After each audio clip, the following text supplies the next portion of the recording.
Estamos con el tema de la iglesia sinodal, llamada iglesia sinodal. Y estamos justamente viendo el tema de los sínodos y los concilios. Esto último, lo que estábamos hablando, hablé, lo último fue el primer concilio de todos, el llamado Concilio de Jerusalén. El Papa Benedicto dijo, cada concilio nace de la iglesia y vuelve a la iglesia. Pues el de Jerusalén nació por una necesidad, ya que los cristianos judaizantes querían ellos imponer el yugo de la ley mosaica de Moisés a los que habían sido gentiles, o sea, paganos, como condición de justificación, de salvación. Es decir, no se pueden salvar si no pasaban por la iglesia, por el judaísmo, es decir, se circuncidaban y todo. Pero esto lo decían pese a que el Espíritu Santo se había derramado notoriamente en ellos, en los paganos, con el bautismo. Es decir, lo mostraba, era como Dios estaba demostrando concretamente, era una prueba indiscutible de incorporación a la iglesia, sin necesidad de pasar por la circuncisión. Y hay que decir que si en los primeros tiempos ostensible era la efusión del Espíritu Santo en los bautizados, y ahora no lo es, no se ve por ningún lado, parece. La razón en realidad hay que encontrarla en el hecho que de ese modo evidente se demostraba la recepción del Espíritu en el bautizado, la incorporación, haber recibido el Espíritu de filiación y de incorporación a la iglesia. Ahora, una vez consolidada por la evidencia esta verdad, no hubo más demostraciones quedando solo la fe, que así ocurre, y que por el bautismo, al derramarse el Espíritu Santo, lo sabemos por fe, el bautizado recibe la filiación de hijo de Dios por el único Hijo, se vuelve hijo en el Hijo, junto también a que recibe las virtudes que se llaman teologales, porque recibe la fe, la esperanza y la caridad.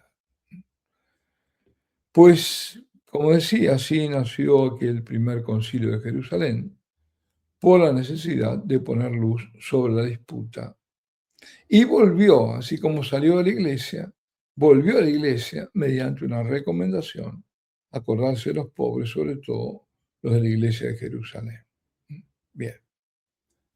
Estamos viendo entonces lo sínodo, que esa confusión a veces entre sínodo es que lo había, porque bueno, parece un sínodo, un concilio. Lo que sí es diferente, como decía, los concilios ecuménicos.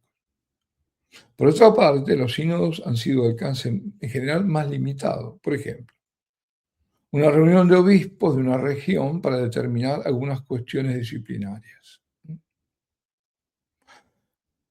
Cuando no era universal el tema, entonces era de una región, bueno, no se reunían ahí. Eso ocurrió con aquellos que habían apostatado de la fe por miedo, ¿no? En algunas regiones, no en otras, porque no había habido en las otras persecución. Aún así, sínodo, como dije antes, palabra de origen griego, y concilio, latina, indicaron muchas veces lo mismo. Reunión de obispos para dirimir una cuestión de importancia o de gravedad en un determinado momento de la historia de la Iglesia. El primer sínodo, ahora hablamos, antes hablamos de concilio, el primer sínodo conocido fue convocado por el Papa Víctor I, y esto fue en el año 190.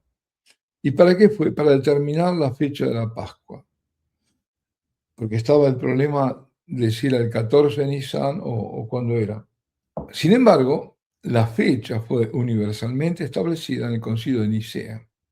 Es decir, eso fue local, pero en realidad la Iglesia lo toma a partir del Concilio de Nicea, que fue el primer concilio ecuménico, y convocado por quién? Por el emperador Constantino. Otro ejemplo de cuestiones a dirimir. Con las persecuciones se presentó, como decía, la cuestión de los que habían apostatado, los llamaban los lapsi. Lapsi eran los que, ante la persecución, tropezaron, el tropiezo, los que habían claudicado. ¿Por qué? Por temor a la tortura, a la muerte. Y por eso habían abjurado de la fe ante las autoridades romanas, quemado incienso a los dioses paganos, eso, ¿no? Ahora, todas estas cuestiones eran tratadas en sínodos regionales o provinciales. Como dije, porque donde estaba afectado, en otros lugares no había llegado esa persecución. Ahora, comunes pasaron a ser los sínodos diocesanos, convocados por el obispo de una diócesis, hasta nuestros días. Muy bien, ya aquí en este pantallazo sobre el pasado, tenemos la gran diferencia. Esto que se llama sínodo de la sinodalidad, y que nada tiene que ver con la historia de la Iglesia. Por eso, el muy conocido historiador de la Iglesia, el profesor Roberto de Mattei, ha escrito recientemente lo siguiente.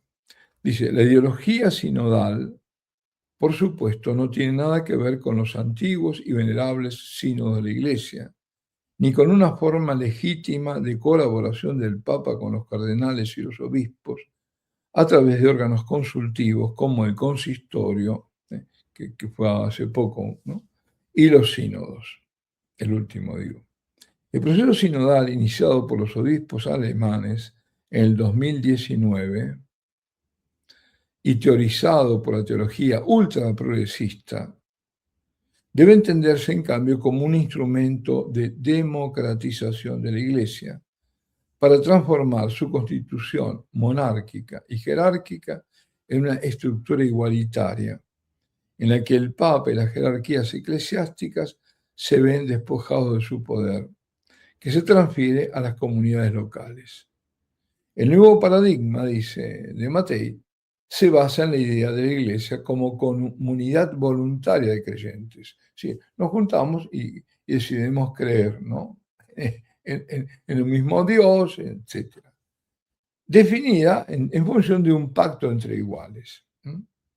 Según este modelo, la igualdad original de los miembros precede a la institución. Y la legitimidad nace de la voluntad del propio cuerpo social. Ellos mismos se reúnen, nos hemos reunido, somos esta iglesia y esto lo hace legítimo. Bueno, el comunismo, dice, aplica esta lógica voluntarista al orden político y económico. El sinodalismo la aplica al orden eclesiástico, reinterpretando la iglesia como una comunidad pactada de iguales, en lugar de como una institución jerárquica de fundación divina. En la concepción sinodal, la autoridad eclesial no se entiende como un poder que desciende, yo diría, más que, habría que decir, ¿no? En la concepción sinodalista, diría yo, ¿no? La autoridad eclesial no se entiende como un poder que desciende de Cristo a través de una cadena ininterrumpida de sucesión jerárquica, es decir, la sucesión apostólica, ¿no? Sino se interpreta como un mandato que surge del consenso de la comunidad de fieles reunidos en asamblea permanente y deliberativa. Bueno, esto es terrible. En estado de asamblea constante la iglesia. Imaginémonos. Ya lo estamos viendo. Ahora, nos damos cuenta qué significa todo esto. La sedición, la rebelión contra la constitución, la naturaleza de la iglesia fundada por nuestro Señor. O sea, la apostasía en acto. Caos, confusión, devastación de la iglesia. Y recordaba de Mattei el antecedente herético. Esta concepción igualitaria, es que nada de nuevo, antes de ser formulada por las sectas protestantes, que eso es lo que hacen, y así están divididas, así todo ese caos, todo esto ya estaba implícita en la tesis de Marsilio de Padua, condenada por Juan XXII, en la bula Licet Justa Doctrina, del 23 de octubre de 1327. Esto ya tiene 700 años, 700 años. Según la tesis de Marsilio y Juan de Yandún, la autoridad de la Iglesia no reside en el Papa, sino en la comunidad de fieles, sin que exista superioridad entre el clero y los laicos, porque todos los fieles son fundamentalmente iguales. Contra estos hijos de Belial, dice, la Iglesia ha definido que es herético, erróneo y contrario a la Sagrada Escritura afirmar que todos los fieles son iguales en poder y autoridad espiritual y que entre sacerdotes y laicos no hay ninguna diferencia, salvo en cuanto a un oficio humano. Vemos entonces a dónde estamos yendo. Bueno, a propósito de dónde estamos yendo, vamos a dejar aquí, porque es denso el tema y si no uno se puede perder. Recordemos que estamos hablando de esta iglesia llamada sinodal. Bueno, alabado sea Jesucristo.